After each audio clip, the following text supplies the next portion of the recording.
Bismillahirrahmanirrahim. Assalamualaikum warahmatullahi wabarakatuh. Pada kali ini saya akan membagikan sebuah kisah tentang kisah pencuri yang taubat. Niat mencuri malah dapat istri. Suatu hari di zaman Nabi Muhammad SAW, ada seorang pencuri yang hendak bertaubat. Dia mendatangi majelis Nabi Muhammad SAW di Masjid Nabawi. Pada hari itu para sahabat banyak berkumpul. Lelaki itu duduk manis, menyimak kata demi kata yang diucapkan Rasulullah.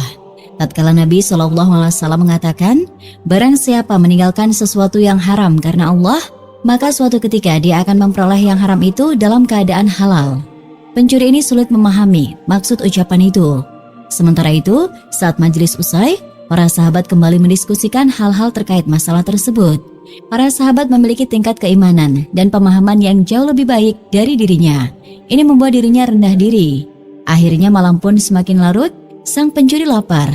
Keluarlah dia dari masjid demi melupakan rasa laparnya. Di suatu gang tempat dia berjalan, lelaki ini mendapati sebuah rumah yang pintunya agak terbuka. Dengan insting pencurinya yang tajam, ia dapat melihat dalam gelap bahwa pintu itu tidak terkunci. Saat itu timbullah peperangan dalam hatinya untuk mencuri atau tidak. Itu adalah peluang yang baik untuk mencuri. Tapi tidak. Ia sudah bertaubat. Ia merasa tidak boleh mencuri lagi. Namun tiba-tiba timbul bisikan aneh. Jika kamu tidak mencuri, mungkin akan ada pencuri lainnya yang belum tentu seperti kamu. Dia pun berpikir. Sesaat kemudian, maka diputuskan bahwa dia hendak memberitahukan atau mengingatkan pemiliknya di dalam agar mengunci pintu rumahnya karena sudah lewat tengah malam. Dia hendak memberi salam, namun timbul kembali suara tadi. Hei pemuda, bagaimana kalau ternyata di dalam ada pencuri dan pintu ini ternyata adalah pencuri itu yang membuka bila engkau mengucap salam? Akan kagetlah dia dan bersembunyi. Alangkah baiknya jika engkau masuk diam-diam dan memergoki dia dengan menangkap basahnya. Benar juga, pikirnya. Maka masuklah ia dengan tanpa suara. Ruangan rumah tersebut agak luas. Dilihatnya berkeliling ada satu meja yang penuh makanan. Timbul keinginannya untuk mencuri lagi. Namun segera ia sadar. Tidak, aku tidak boleh mencuri lagi, pikirnya. Masuklah ia dengan hati-hati. Syukurlah tidak ada pencuri berarti dan memang sang pemilik yang lalai mengunci pintu. Sekarang tinggal memberitahukan kepada pemilik rumah tentang kelalaiannya. Tiba-tiba terdengar suara mendengkur halus dari sudut ruangan. Ternyata ada yang tidur. Mungkin sang pemilik dan sepertinya perempuan cantik. Tanpa dia sadari, kakinya melangkah mendekati tempat tidur. Perasaannya berkecamuk, macam-macam yang ada dalam hatinya. Kecantikan, tidak lengkapnya busana tidur yang menutup sang wanita membuat timbul hasrat kotor dalam dirinya. Begitu besarnya hingga keluar keringat dinginnya. Seakan jelas ia mendengar jantungnya berdetak kencang, serta tak dia sangka ia sudah duduk mematung di samping tempat tidur. Tidak, aku tidak boleh melakukan ini. Aku ingin bertaubat dan tidak mau menambah dosa yang ada. Tidak, pikirnya lagi. Segera ia memutar badannya untuk pergi. Akan ia ketuk dan beri salam dari luar sebagaimana tadi. Ketika akan menuju pintu keluar, ia melalui meja makan. Tiba-tiba terdengar bunyi dari dalam perutnya. Si pencuri ini lapar. Suara aneh tadi muncul lagi. Bagus, hei pemuda yang baik. Bagaimana ringankah sekarang perasaanmu setelah melawan hawa nafsu birahimu? Ada rasa bangga dalam hati si pencuri ini dapat berbuat kebaikan dan niat perbuatan pemberitahuan ini akan sangat terpuji, pikir sang pemuda.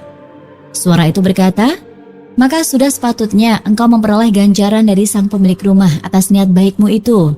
Ambillah sedikit makanan untuk mengganjal perutmu agar tidak timbul perasaan dan keinginan mencuri lagi.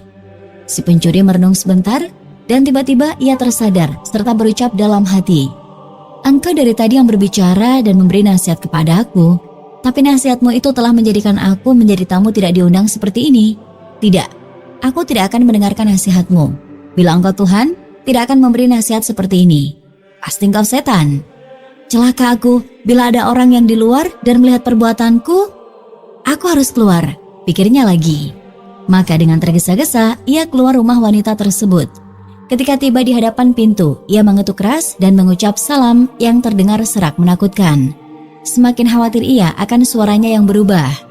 Setelah itu, tanpa memastikan pemiliknya mendengar atau tidak, ia kembali menuju masjid dengan perasaan galau namun lega, karena tidak ada orang yang memergoki dia melakukan apa yang disarankan suara aneh tadi. Sesampai di masjid, ia melihat Nabi SAW sedang berdiri sholat.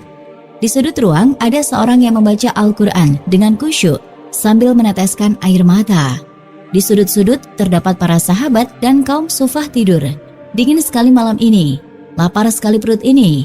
Si pencuri teringat lagi akan pengalaman yang baru dia alami dan bersyukur atas pertolongan Allah yang menguatkan hatinya. Tapi tidak didengar bisikan Allah di hatinya.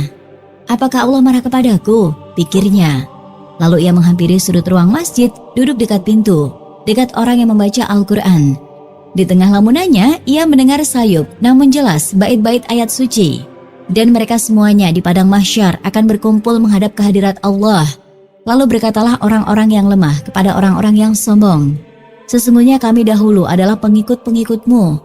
Maka dapatkah kamu menghindarkan daripada kami azab Allah walaupun sedikit saja? Mereka menjawab, seandainya Allah memberi petunjuk kepada kami, niscaya kami dapat memberi petunjuk kepadamu. Sama saja bagi kita apakah kita mengeluh ataukah bersabar.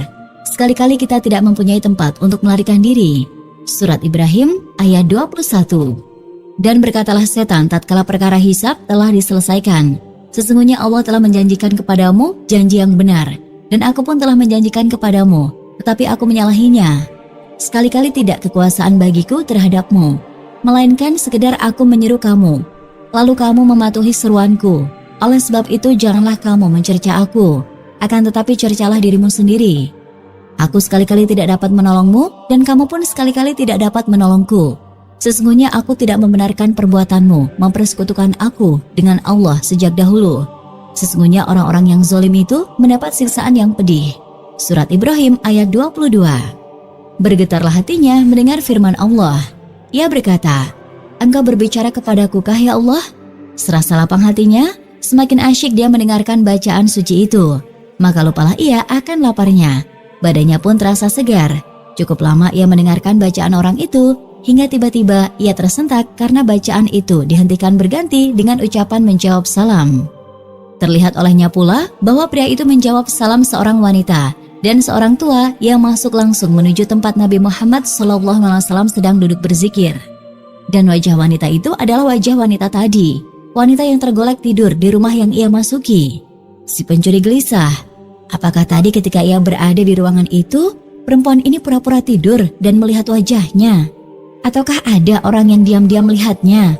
Mungkin laki-laki tua yang bersamanya adalah orang yang diam-diam memergokinya ketika ia keluar dan mengetuk pintu rumah itu. Ah, celaka, pikirnya lagi. Tubuhnya gemetar, ia tidak mampu menggerakkan anggota tubuhnya untuk bersembunyi atau pergi.